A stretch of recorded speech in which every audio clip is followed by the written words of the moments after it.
Hi, we continue in Genesis 19 today as the angels try to convince Lot to flee from the city to save his life.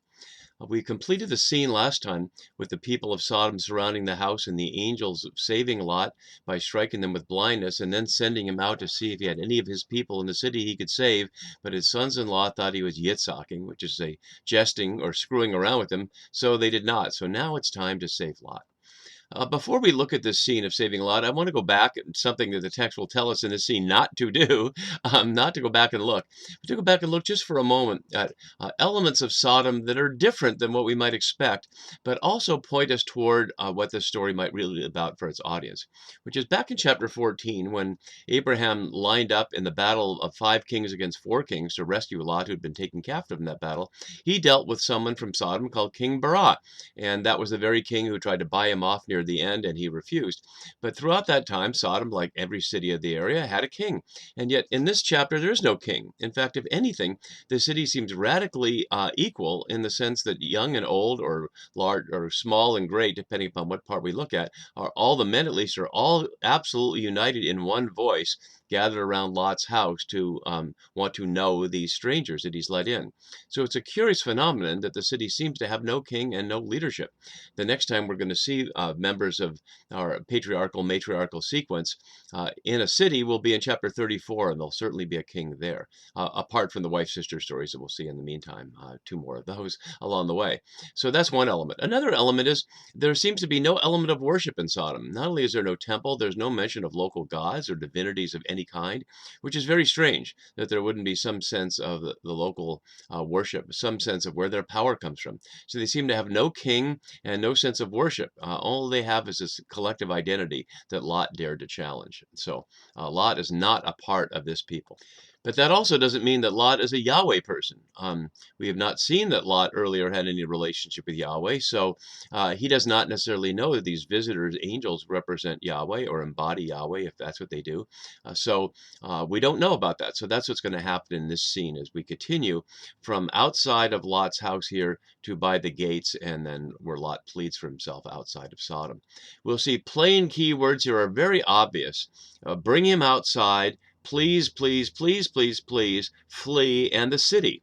And we'll note that in the last scene, the city was mentioned, but also the place was mentioned several times, and here was mentioned some generic elements, as well as Sodom being mentioned earlier. But now the emphasis is on city, city, city, city, and not only Sodom, but Zoar, that would be Lot's alternative city choice. And so that's one of the elements I want to highlight here. Is the issue is the contrast between Abraham and Sarah by the oaks of Mamre out in the open, and Lot, who simply seemingly is stuck to the city. The city is literally clinging to him, is how he'll describe it later. So that'll be the emphasis as we go. So as we begin our scene here in verse 15, morning dawn. So this has been happening all night long since the visitors came at night. And notice this is all one continuous scene since the visitors showed up in chapter 18 for whatever meal we want to call it, a midday meal apparently. And then they came to Sodom in the evening, and then it was all night, and now it's morning. So this whole thing has been less than 24 hours since the visitors showed up. So now they're called the angels again. They were called the men last time. They've only been the angels in our story at 19:1, and so this perhaps to emphasize what I was just suggesting, that the question of Yahweh's role in this, that Lot can hear this isn't just two men telling him what to do, but this is the divine voice that called Abraham out of Ur in the first place and brought Lot along with him. So the angels urge Lot. It's a different word than we heard for Lot urging them early on, but notice the irony of it. Back in the first verses of chapter 19, Lot was urging these visitors not to sleep in the square. When we look back in the inside and outside element, this is like the square here in the city where they're not. He had urged them to get the safety in the house within the city. Now it's the other way around. Now they've been in the house, and the angels are urging him to go out, to leave the city, so leave all this inner area and go out, which is, of course, God's call to the people in exile in Babylon as well. And we could hear that in classic texts like Isaiah 40 voice cries out in the wilderness, prepare the way of Yahweh, make straight in the desert a highway for our God. Every valley shall be lifted up, every mountain and hill shall be made low, the uneven ground shall become level, and the rough places a plain. And you probably recognize that passage from the Gospels, especially Mark, that begins with that almost at the very beginning of it, which is to say, to generate the enthusiasm to get people to leave Babylon and come out. And that could be one of the elements if our text was written in exile, to describe what the situation was there, to encourage the people to leave. And that would be one way that we would distinguish what we heard earlier as potentially the cultural context of the story being during Persian control after Babylon, when people were allowed to return to Jerusalem and rebuild. Because they certainly wouldn't be called to leave Jerusalem and go out on the earth at that point. That would not be a popular message. But leaving Babylon, perhaps, and going out and not rebuilding Jerusalem is one of the primary themes of Genesis. So that's what we're seeing as a subtext here, a message to the audience in exile to trust in God's mercy and to leave. Let's follow where it goes here. And I slipped down a little bit of my passage, but let's go back and look more closely at these details. So they urge Lot, get up, and there's a lot of this in this passage. Get up, flee, go. Take your wife and your two daughters. And now it's the first time we're hearing about the wife. We obviously heard of the two daughters. How can they be feeling about their father at this point? Who are here. And notice that here, the location, as opposed to the city itself, or else you will be consumed. We've seen that word already, or swept away, back in 1823 in the anticipation of it. And we see it here also in 17, where it forms a little ABA chiasm in these verses here. So we see this phrase repeated, else you'll be consumed in the punishment of the city, and repeated there. And in the center is this most important thing that we'll get to in just a second. So in the punishment of the city, Ba'on here, only in 413, or in the Amorites earlier, which is another one of the elements that connects Sodom with the city of Cain. We saw earlier when Yahweh was contemplating the outcry that he'd heard and the quote grave sin of the city, that was the first time sin had been mentioned, chatat, since Cain's sin back in chapter 4. And so I was noting in many ways that Sodom corresponds to Cain's city Enoch in the same way that Abraham and Sarah correspond to Adam and Eve. In other words, this is a new start, as exile was a new start. And we look back at Genesis, and we see there was the beginning, and then there was a new start, and after the flood, which accomplished nothing, and now there's another new start, which may accomplish something. And as we saw earlier, and I have up on this chart as well, there are many parallels between the flood story and the Sodom stories, as we've seen. So elements in which this is a new start, and it focuses on the phrase that we hear right at the center of this. But he lingered. Only David elsewise lingers, but that's a strategic lingering, more just a waiting. And so while he's lingering, the men seized him by force here, and his wife and his two daughters by the hand, Yahweh being merciful to him, and they brought him out and left him outside the city. This is a very unusual situation. It's very, very unusual in the Bible that Yahweh forces people physically to do Yahweh's will to save them. Yeah, Lot is simply unable to do it, and he'll say he's unable to do it. So they take him by the hand, and it emphasizes the mercy element here. And interestingly, the word for mercy here is an unusual one. Chamel here, it's only here in Genesis and only one other time in the Bible, Hebrew Bible, although very closely related to as other times. And it has the immediate connotation of sparing from death. And so it's not just general mercy, it's specifically sparing from death. And the way he's spared from death is by being brought out and left outside the city, which is the point. That Abraham has chosen to be outside the city. When he entered in the city in Egypt, he got in trouble. And we'll see the same thing in chapter 20 again. And so the mercy is to lead this person outside the city, which would be the same way for the exiles in Babylon to be led outside the city here.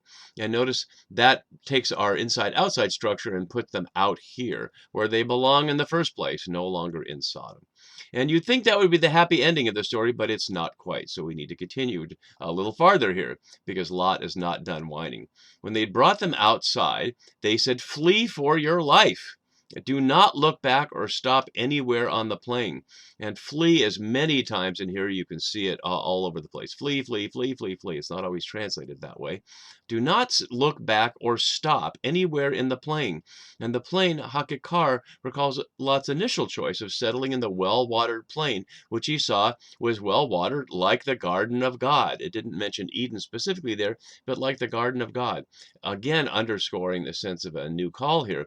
But this is, notice, not only don't be in the city, but don't be anywhere in the plain, because the plain is the place that people go to build cities, because it's well watered and they will fight over that land. So instead, flee to the hills, which is of course exactly where the Israelites were in their first incarnation in the land, before there were even documents that we might call the Bible. Archaeologically, know they were settled in the Judean hill country in the 12th to 10th centuries BCE. And so that was their home, and that's meant to be their home here, not in the plain and not in the city. Notice it says in the hills here, but it could also be mountains here, not making a distinction on height, or else you will be consumed. And that would seem like a good call, but in 18 to 22, and we see here Lot just goes on and on and on. But we have to pay attention, not just dismiss him as whining, pay attention to exactly what he's saying here. So he says, "Oh no, my lords," and again filled with pleases all over the place, and hence beholds, not in this case. "Oh no, my lords, your servant," again speaking in the third person, and again with a please here, right here, has found favor with you, literally, has found favor with you here, literally in your eyes, found favor in your eyes, and you have shown great chesed here. It's the first time we're hearing chesed of 252 times in the Hebrew Bible, which is pretty amazing. It's generally an untranslatable attribute of Yahweh, and kindness doesn't even quite begin to get it. It's tightly linked with the covenant. But here it's attributed to the angels, who, again, does Lot know they're divine? He knows they've struck the people with blindness, but he still hasn't attributed anything of this to Yahweh or Elohim or any other sense of God. But he certainly attributes chesed to them in saving my life. And notice not his wife's life or his daughter's life. Maybe he means that collectively, but maybe not. He has not shown a lot of concern for his daughter's life, and he isn't even showing much concern for his wife's life. But I cannot flee to the hills. Why can't he? Notice the word "ichal" here means unable in the sense of physical inability.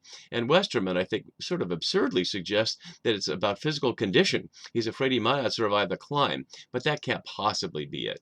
What it has to be is that, as he says here, for fear the evil, this is translated disaster, but hara'ah, the evil, will overtake me, or literally will cling to me. What does he mean by that? And when we think about that, we have to look back and say, what actually was the sin of Sodom? If it wasn't homosexuality and it wasn't even the threat of rape, what was it?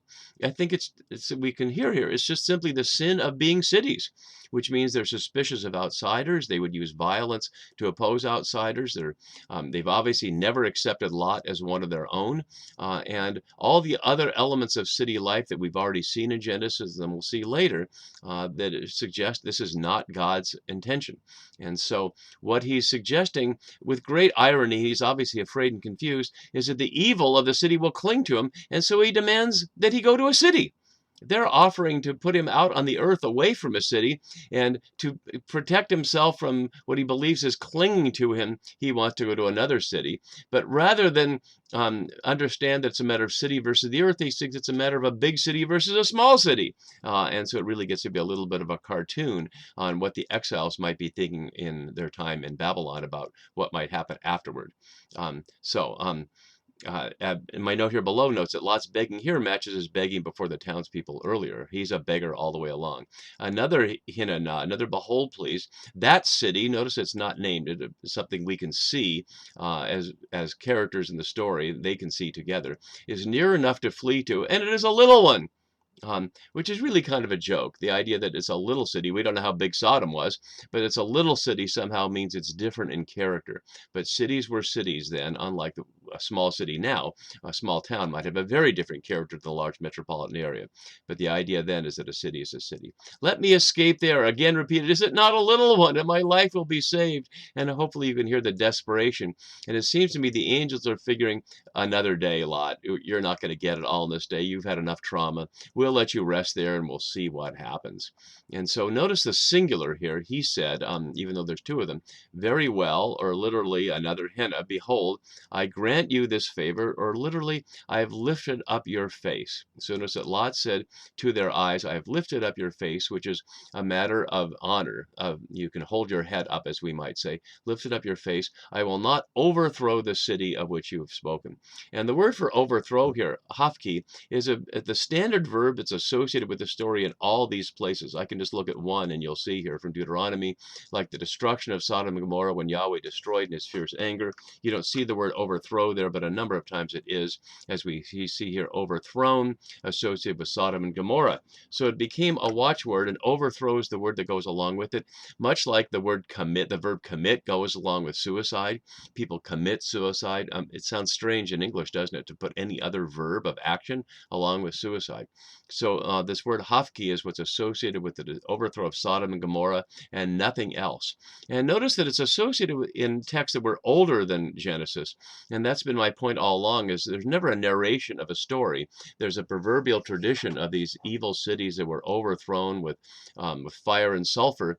And Genesis is narrated into a story to place Abraham and Sarah and Lot in the vicinity of this to highlight the issue for the audience. And we can note that as we already did, but here briefly again, how often in these texts outside of Genesis where Sodom is mentioned, it's associated in one way or another with Jerusalem. It's either an example for Jerusalem or it's associated directly with it, as we see Jerusalem mentioned here and in Ezekiel here and other places. So it should not be too surprising that Genesis authors use Sodom as a substitute, if not for Jerusalem, for Babylon, which is simply to say the great city. So notice it's still not being named here. So the city of which you have spoken. And then finally they say, hurry, escape, or literally the final of 5 flees here. For the angel, interestingly, can do nothing until you arrive there. So the command apparently is that Lot must be protected no matter what. Notice it doesn't mean that his wife has to arrive there, and she will not, as we'll see next time. Let's pause for a moment just to consider a few ways that artists have tried to render this scene. First, let's start with a classic from Peter Paul Rubens, where you see an angel in a red dress seeming to lead the way. And I like the way that these are all dressed like fancy women at court leaving Sodom. We don't know that Sodom had a luxurious lifestyle. It's never associated with any kind of lifestyle like that, like Babylon is, but there she is. I like this one from Albrecht Dürer. They look like they're going on a picnic stroll, or maybe touring from one village to the next. They look so relaxed as they do. But unlike this one from Matthias Stormer, who has the angel pointing the way and the darkness behind them suggests the seriousness of the scene there. So notice that they all assume that angels have wings, that angels look the way they look to them, but plainly in the story, the angels look like men. It would not be distinguished at all. So giving this little window of opportunity for Lot to escape, the city was called Zoar, which literally means insignificance, a small town meaning almost nothing. And yet, as we'll see, Lot will not end up in Zoar. He'll end up in a cave.